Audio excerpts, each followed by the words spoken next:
haba, ang bilis ng panahon, no? 50th na pulong na ka.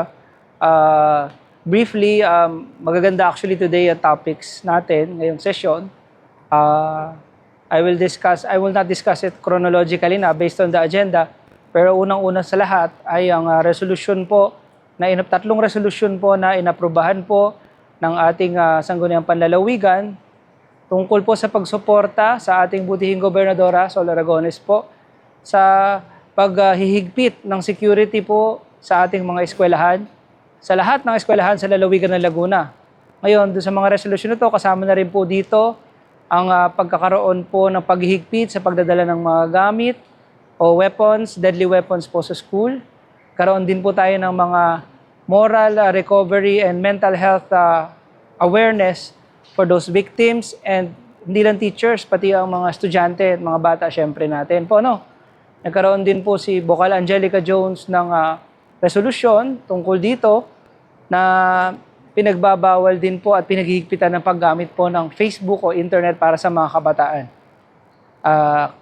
At lahat po ito ay inaprubahan ngayong araw na ito bilang pagsuporta po sa ating pong butihing Gobernadora Sol Aragones.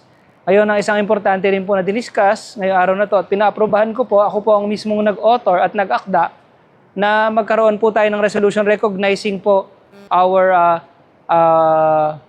LPPC.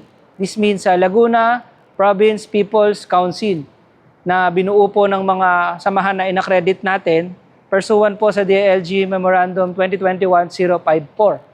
So, ibig sabihin po nito, lahat ng samahan sa lalawigan ng Laguna na i-credit ng Sangguniang Panlalawigan ay pinedelete po natin.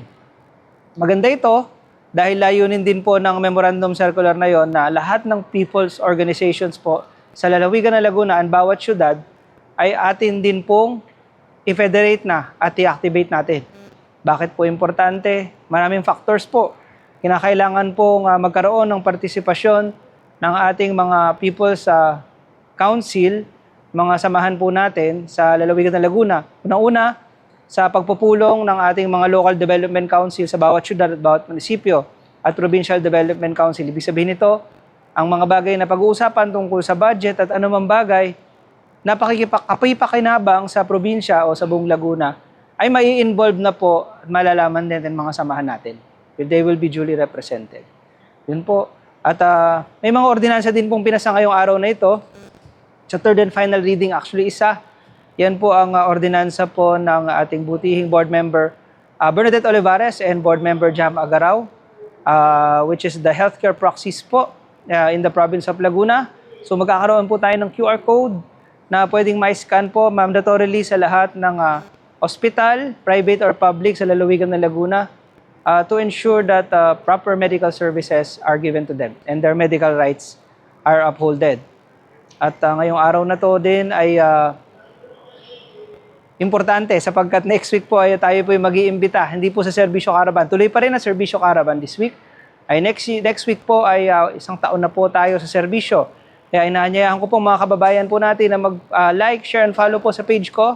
And we will live stream that day. At aking pong i-report ang mga bagay-bagay, lahat ng bagay, mahalagang bagay na nagawa ng inyong mabanlingkod sa probinsya, sa lalawigan ng Laguna bilang Vice Governor po. Maraming salamat po at mabuhay po kayo.